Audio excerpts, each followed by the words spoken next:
te foofu la ñuy xaar sénégalais yi foofu la ñuy xaar merci beaucoup. réaction gars yi. malal way ma àddu ci tuuti rek quoi. pour man bu ñuy wax ci justice bi dañu war a jël ñaari tableau benn tableau bi mooy ñi fi ne woon beneen tableau bi mooy ñi fi ne. lan moo doon xew ñi fi ne woon naka lañ ko doon doxale ak ñi fi ne naka la ñuy doxale ak par rapport li xew. on a vécu des moments très très difficiles loolu sénégalais yëpp remarqué nañ ko. il suffisait de dire un petit mot pour être envoyé en prison. Énormément de personnes sont envoyées en prison pour un délit d'opinion. Beaucoup. ñoom Alioune Sané, d'autres personnes, etc., etc. Et pendant ce temps, ci période boobu aussi, il y a des gens qui étaient avec Macky, qui disaient des énormités et qui n'étaient pas envoyés en prison. Pendant ce temps, am na ñoo xamante ne dañ fi nekkoon dañ nekk opposition di wax yenn yi muy ay Karim Xurum Xaq muy ñeneen ak ñeneen nekk ay activiste boo waxee dara ñu jàpp la tëj la et puis yóbbu la instruction te mu mënoon nekk flagrant délit loolu lu ñu fekke la c'est des faits réels qui sont là qui sont établis que tout le monde a constaté. Je pense que juge Dème en analysant, c'est quelqu'un pour qui j'ai beaucoup de respect, n'a pas pu se détacher de son manteau de politicien. Dafay rendre appréciation bi subjective, analyse bi daf koy rendre un peu subjective. Bu ñu jëlee aujourd'hui waxuma ni justice bi mu ngi doxal ni mu war a doxalee dëggantaan mais jàpp naa ni il y a des efforts qui sont en train d'être faits dans ce sens. La loi interprétative a été envoyée au Conseil constitutionnel, elle a été rejetée. Loolu lu leer la, c'est un fait. te pourtant ñaa ñoo yor majorité. Assemblée wax nañ ci après et cetera ñu yóbbu. Il y a eu beaucoup de commentaires. Après ça a été rejeté. Beneen affaire bu ci topp bëri na ñu fiy wax dara sur 100 personnes wala sur 10 personnes dinañ wax dara du ñëpp la ñuy yóbbu instruction parce que wax nañ dara flagrant délit lañ leen di yóbbu àtte leen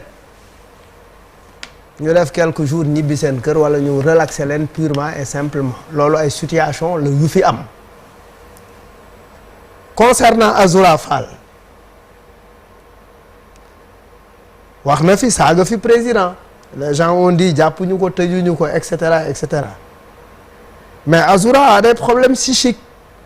loolu lu am la Alioune Sané a passé avec Azoura en prison il m'a raconté ça il m'a dit Azoura a des problèmes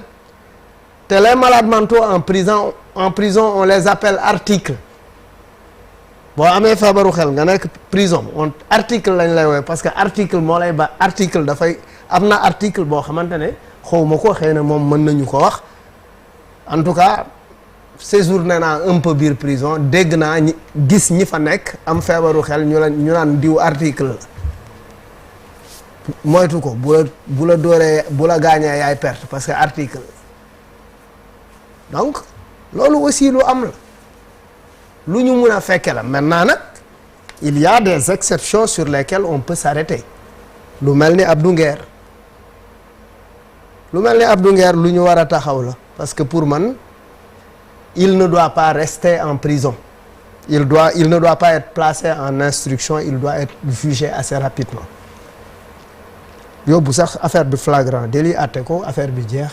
mu ñu tëj ko li ñu koy tëj mu ñibbi gàlleem pour man ça ne mérite pas une instruction. Maintenant ci li ñu war a taxaw mooy quelles sont les personnes waaw wala ñu setal ko wala ñu setal ko très bien mais li ñu war a wax mooy quelles sont aujourd'hui les personnes qui se prononcent sur la place publique et qu'est-ce qu'ils disent ñiy wax dans leur majorité est-ce que finalement problème bi du problème mu en fait ceux qui disent lan mooy seen intention ak lan mooy seen projet. Il y a quelqu'un que j'ai vu récemment arrêté nañ ko xaw ma nu mu tudd quoi xaw ma bàyyi nañ ko sax est-ce que du Adama Fall je xaw ma kan la j'oublie son nom dégg naa ko fan yee passé parce que les gens sont sur TikTok sont sur Facebook sont sur les réseaux sociaux les gens aussi disent du n'importe quoi danger bi du pour man le problème du sax ay jàpp leen yóbbu leen tëj leen c'est benn affaire la mais beneen affaire bi gën a graaw mooy yàq nañ ay xelu nit parce que aujourd'hui il y a de nouvelles personnes qui parlent et qui disent du n'importe quoi lu leen neex la ñuy wax li ci ëpp nag nekk ay affaires yoo xamante ne c'est pas du tout vérifié gëstu wuñ ci li ñuy wax teguñu si des fois nga dégg ñu waxal Badara Gadiaga benn affaire boo xamante ne wala waxal Bouba Ndour benn affaire boo xamante ne teguñu ko fenn et après tu te retrouves les gens finalement impact bi muy am si nit ñi pour moi c'est très très dangereux